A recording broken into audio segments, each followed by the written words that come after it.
இருள் பறந்த இந்த இரவு வேளையில் பேரொழி அந்த ஆண்டவர் இயேசுவின் உயிரை கொண்டாட நாம் இங்கே கூறியிருக்கின்றோம். உயிரோடு இருப்பவரை கல்லறையில் எழுவதாம், வாழ துடித்தவரை சாவதான் கட்டி வைக்குமாம், மண்ணை படைத்தவரை மண்தான் அடக்கி வைக்குமாம். மாநில மன்னர்களாய் பட்ட பாடுகள் அனைத்திற்கும் ஒரே பதில் உயிர்ப்பு. மண்ணில் விழுந்த நிலை 3 நாளில் விளைவிட்டு கிடைவதற்கு வைப்பது உயிர்தான். இத்தனை கலைகள் வந்தாலும் தொடர்ந்து போராடி வாழ்வதும் போராடுவதும் உயிர்ப்பின் சக்திதான். சோர்ந்து போகாத உள்ளமும் துவண்டு விடாத பக்குவமும் உயிர்ப்பின் வல்லமையே. இழந்து விடாத லட்சியமும் வீழ்ந்து விட இயலாத நம்பிக்கையும் உயிர்ப்பின் இரவுதான். ஆம், இது புனிதமான இரவு, சாவை போராடி வந்த இரவு, வாழ்வின் வரலாறையை உணர்ந்த இரவு. இந்த இரவில் கிறிஸ்துவோடு நாமும் உயிர்த்து புது பிறப்படைந்து நமது வாழ்வின் செயல்களும் கருத்திலும் படைக்கட்டும். பாஸ்கா உணர்ந்தும் இயேசுவின் விலைமதிப்பில்லாத திருவிழத்தினால் மீட்கப்பட்ட மக்களாய் உயிருள்ள சாட்சிகளாய் வாழ இன்றைய வழிபாடு நமக்கு அழைப்பு இருக்கிறது. இன்றைய பாஸ்கா திருவிழா கடந்து 4 பகுதிகளை கொண்டது. முதல் பகுதியாக ஒளியாம் இயேசுவின் உயிர்ப்பை சுட்டிக்காட்டுகிறது ஒளி வழிபாடு. இரண்டாம் பகுதியாக தொடக்க முதல் இறைவன் காட்டும் அருள்பெரும் செயல்களை நினைவு கூறுகிறது இறை வார்த்தை வழிபாடு.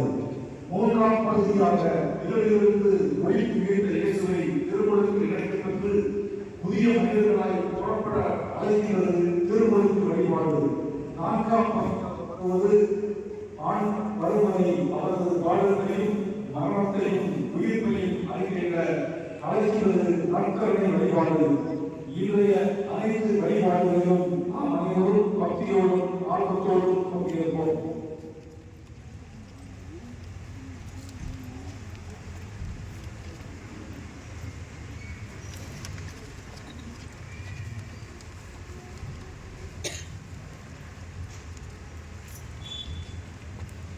தந்தை மகன் தூய ஆவியாரின் பெயராலே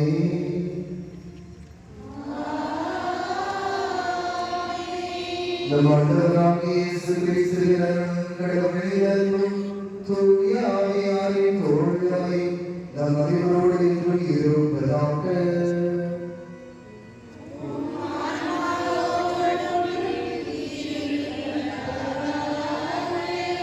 அன்புமிக்க சகோதர சகோதரிகளை, நம் ஆண்டவர் இயேசு கிறிஸ்து சாவிலிருந்து வாழ்வு கடந்து சென்ற புனித நம்பிக்கையிலிருந்து திருவரை உலகிற்கு பரந்து வாழும் தம் மக்களை விழித்திருக்கவும் மன்றாடவும் ஒன்று கூடுமாறு அழைக்கிறது.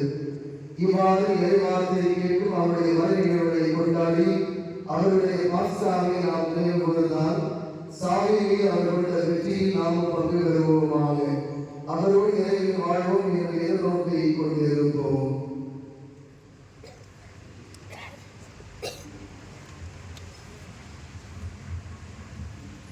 அப்பொழுது கடவுள் ஒளி தோன்றுக என்றார். ஒளி தோன்றிற்று என்று தொடக்க நூல் 1ஆம் அதிகாரம் 3ஆம் இறைவார்த்தையில் கூறுவது போல உலகின் ஒளியை படைத்தவர் இறைவன், அந்த ஒளியில் வாழ்பவர் இறைவன். ஒளியில் இறைவனின் உடனிருப்பை உணரலாம். நெருப்புக்கும் வழியாக இஸ்ரேல் மக்களை வழிநடத்தினார். ஒளி இருக்கின்ற இடத்தில் வாழ்வும் வளர்ச்சியும் நன்மையும் இருக்கின்றது. சாவை வென்ற கிறிஸ்து ஒளி வடிவாய் உயிர்த்தெழுந்தார். கிறிஸ்துவே உலகின் ஒளி என்பதன் அடையாளமாக இப்போது இந்த புதிய தீ புனிதப்படுத்தப்படுகிறது. புதிய தீயை இறைவன் ஆசீர்வதிக்குமாறு அருள்பணியாளர் மந்திரித்து ஜெபிக்கிறார். நாமும் இந்த திருவொளி வழிபாட்டில் பக்தியுடன் பங்கெடுப்போம்.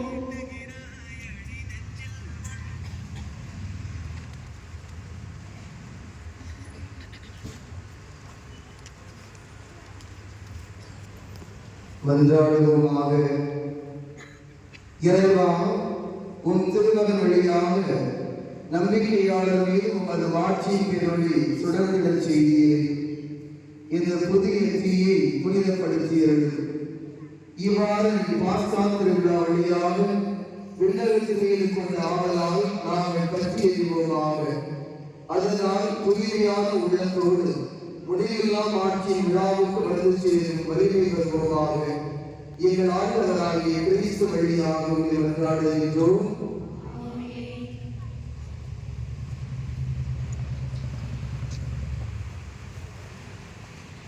அன்புள்ள சகோதர சகோதரிகளே, இங்கே இந்த புனித இரவு நம் ஆண்டவர் இயேசு கிறிஸ்து மரணத்தை வென்று உயிர் பிறந்த அதிசய இரவு.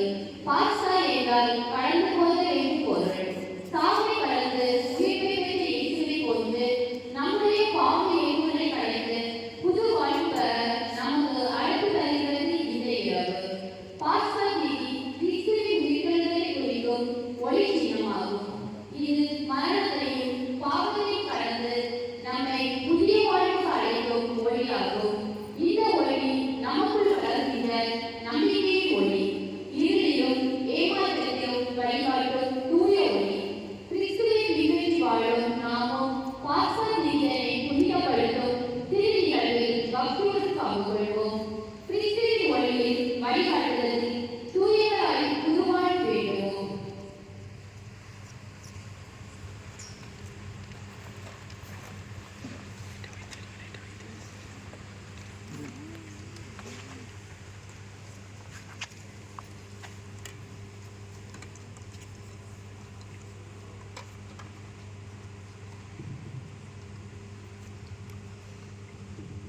கிறிஸ்து நேற்றும் இன்றும்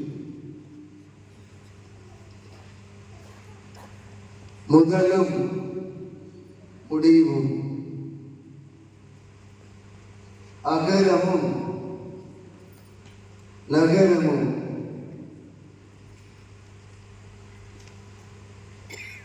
நேரங்கள் அவருடையன, காலங்களும் அவருடையன, மாட்சியும் ஆட்சியும் அவருக்கே, என்றென்றும் எக்காலமுமே. ஆமென். தம்முடைய தூய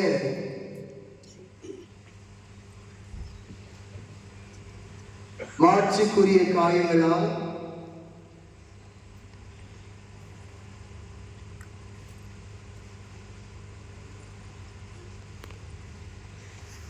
ஆண்டவராகிய கிறிஸ்து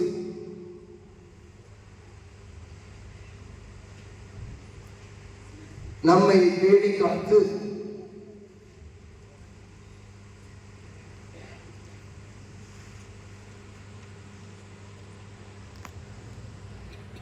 நம்மை கண்காணித்து பேணி காப்பாராக. ஆமென்.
மாட்சியம் இருக்கிறது கிறிஸ்தின் ஒளி இதயத்தில் மனதில் இருள் அகற்றுவதாக.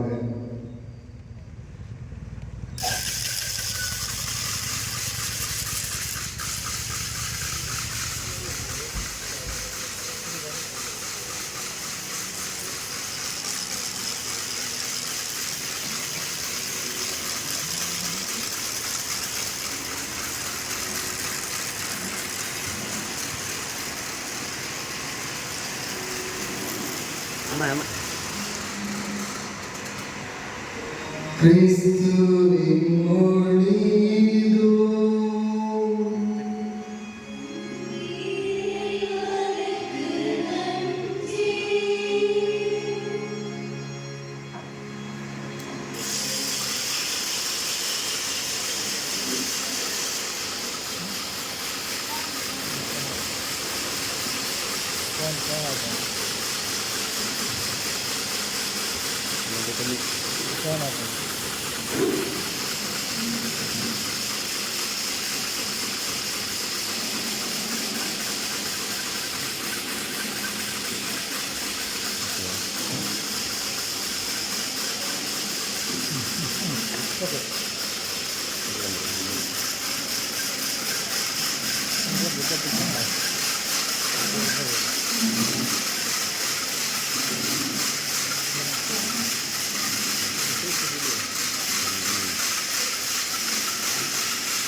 கிறிஸ்துவின்